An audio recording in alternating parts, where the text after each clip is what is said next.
The peculiar curse of 2.5.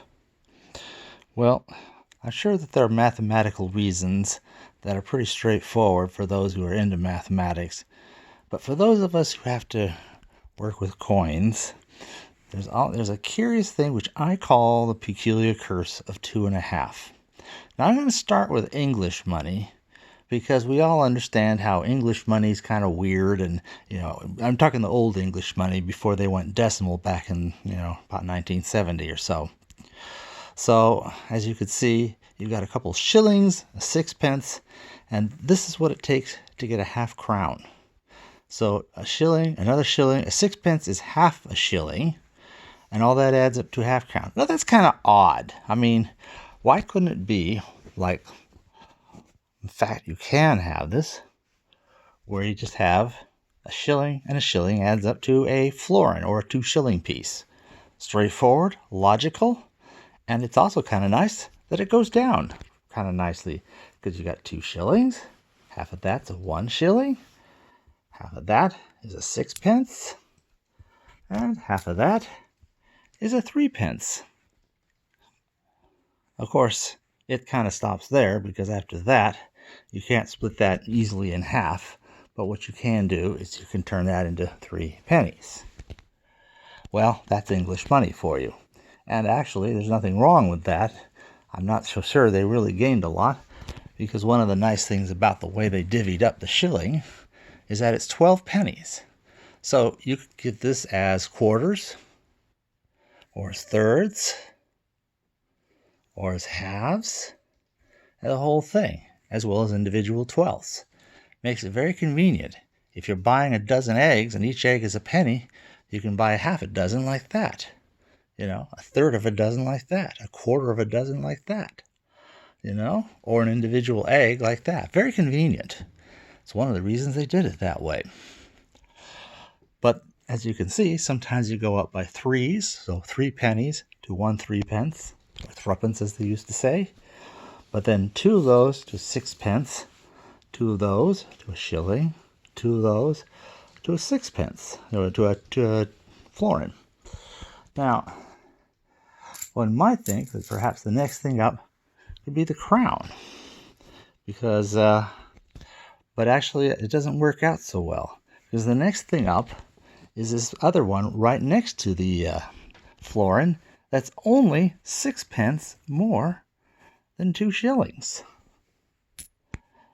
And you think, well, that's weird, and that's English money. English money is weird.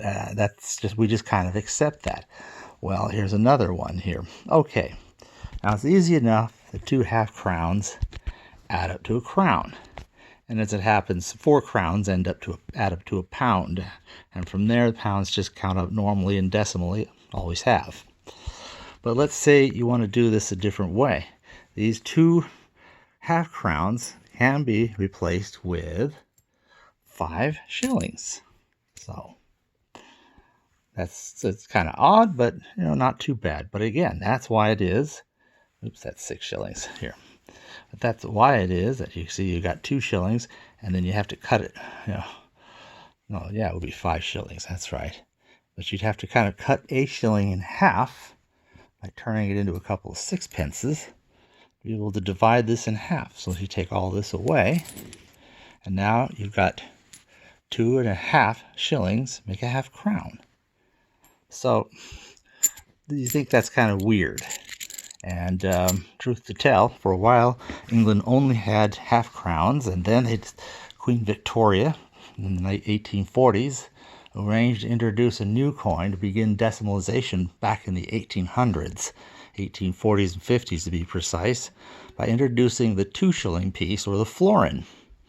And the 2-shilling piece, for a while, actually outright replaced the half crown. They suspended production of the half crown for a few years. And but it was found that the half crown was worth keeping in circulation. So starting about 1874 onward, basically both the florin and the half crown continued to circulate side by side, even though the difference in the value of these two is merely 1 sixpence. Kind of silly. But all of this kind of shows kind of the mysterious problem of what I call 2.5. Well, but that's English money. We all, those of us who didn't grow up with it, it's probably just weird, and we accept that English money is weird, and that's okay. So now that we're all nicely decimalized, I'm sure that's not the problem anymore. Or is it? Okay, take the American dollar, nice big Eisenhower dollar, divides in half. Half dollars, nice and easy. Each half dollar in turn also divides neatly in half. But now you can't cut the half dollar, the quarter dollar in half. You could find the equivalent of an eighth of a dollar. An eighth and a 12.5 centavo piece of Venezuela. And there had also been some made as proofs for Hawaii of 8.5 or 12.5 cents. But that's just kind of a weird denomination and not something that really exists. So suddenly we got something that's the same. So how do you get to a quarter? All right, well, let's take it from the very bottom. All right, we all understand, pennies, right? All right, 5 pennies. Here we go. 1, 2, 3, 4, 5. Next thing up is the nickel. And what did I do with my nickel? Now, it makes a nickel. Okay, that's easy. All right, so obviously we can do another 5, make 2 nickels. And now suddenly we go up nice and binary. 2 nickels is a dime. That's nice and easy. Now, you could go up a binary from there too. There was a very brief exploration with making a 20-cent piece. Not for very long, because we're more used to the quarter. But look at this, 2 dimes plus half of a dime, a nickel. So all of a sudden, here's this 2.5 all over again. This is a plague. You can't get rid of it. I guess it comes down to a much bigger question of how do you divide the denominations of coinage? Now, nowadays, you can write it, from the days when you could write a check, or someone would mechanically draw up a value on a credit card, those old mechanical things, ka-chunk, chunk. Nowadays, with everything electronic, your credit cards, your debit cards, your Q codes, all these different ways of spending money nowadays, it's all digital and it doesn't matter. But when you're trying to break up your money into coins, how do you break it up? Do you do it just straight binary? You could have a 1 cent, a 2 cent, a 4 cent, an 8 cent, a 16 cent, 32, 64, $1.28, $2.56 coin, $5.12 coin. Well, that would be nice and binary. That's an awful lot of coins. So you kind of want a little more space between them, so...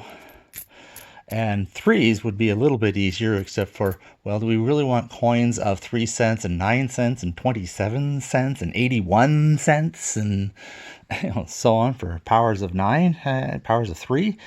Same problem. Well, you could skip a couple because, it only takes a few coins to handle one level. So let's say it's going back to powers of 2, but you could say, all right, we have a 1 cent, we have a 4 cent, we have a 16 cent, and then we have a 64 cent. And so this way, you never have to do more than 3 of each next down denomination. Of course, if you wanted to get 1 cent less than, say, $1.28, you got to have a lot of coins. So you kind of want them a little bit closer together, but now you kind of have to do these things unevenly. And the unevenly just has a funny way of creating this 2.5 cent value, no matter where you have it. So let's look again here. We're going from the cent to the nickel, right? So far, so good. I like having nice classic coins where I can do that. Well, you can do 5 cents, but they also had, for a little while, the 2 cent. Okay, well, but let's see. Once again, you want to do the 2 cent. It's not these. You still got to have one more before you got the 5 cents. So once again, one of these and one of these, 2 of these, plus half of one of these, which is this, gives you that. So this seems to be unavoidable. Of course, to make it even more fun, we had the 3 cent.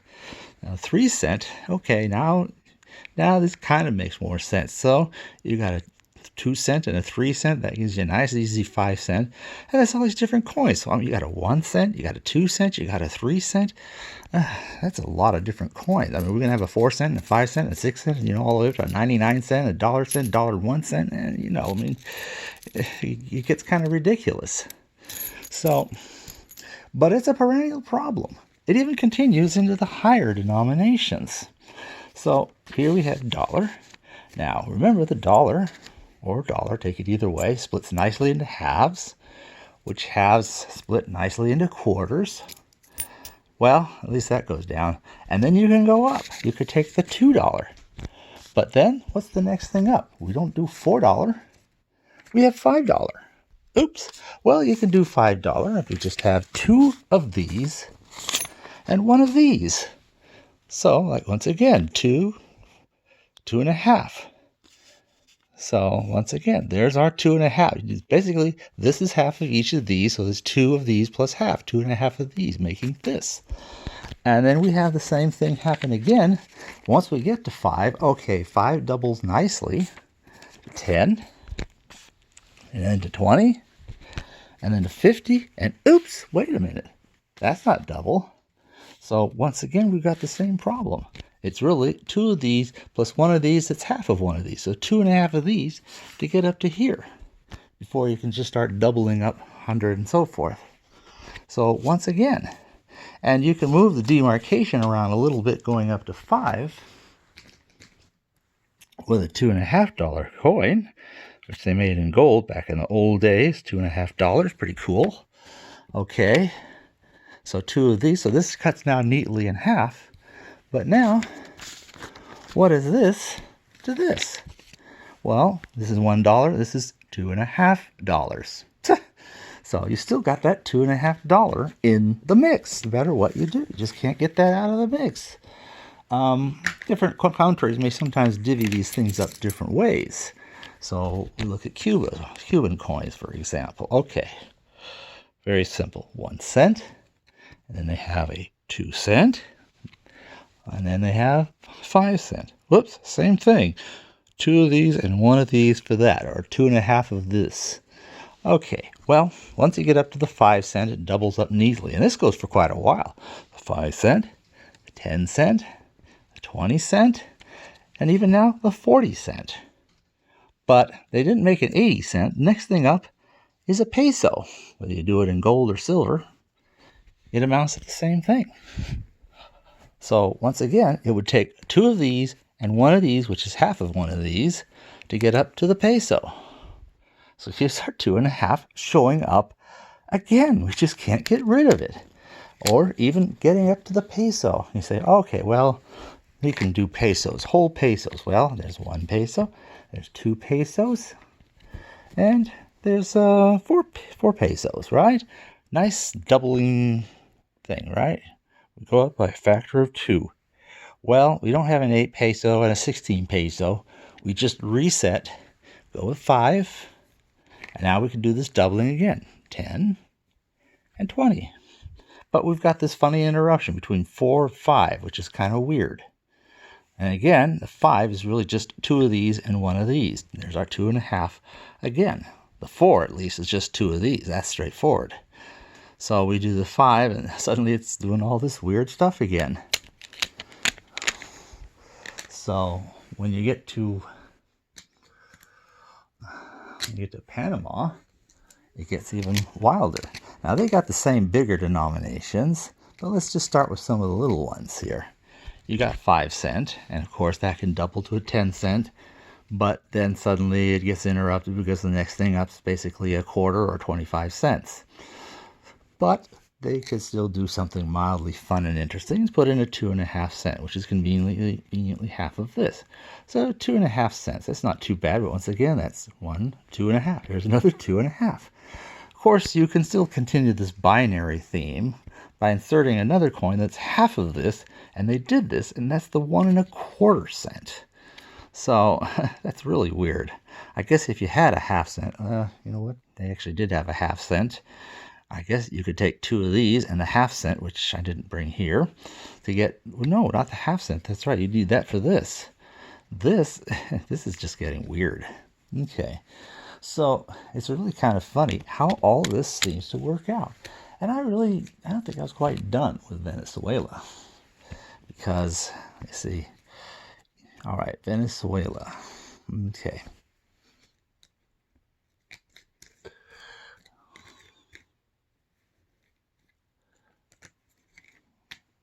Okay, well, let's see if I can find it. Wait a minute. Nope. Where did I have that? 1877. There we go. So like 1877, we have a 1 cent, un centavo.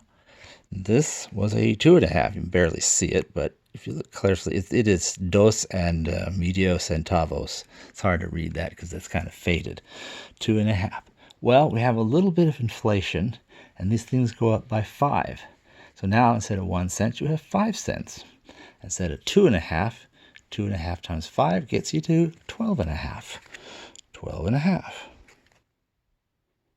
There we have it. So 12.5 cents. And so once again, that's two of these, and then half of one of these, if you had half of one, which I don't know that you do. But at any rate, that same 2.5. So it's kind of weird, but it just seems to happen. You get this weird factor of 2.5, no matter how you divvy things up. Anyway, that's the curse of 2.5.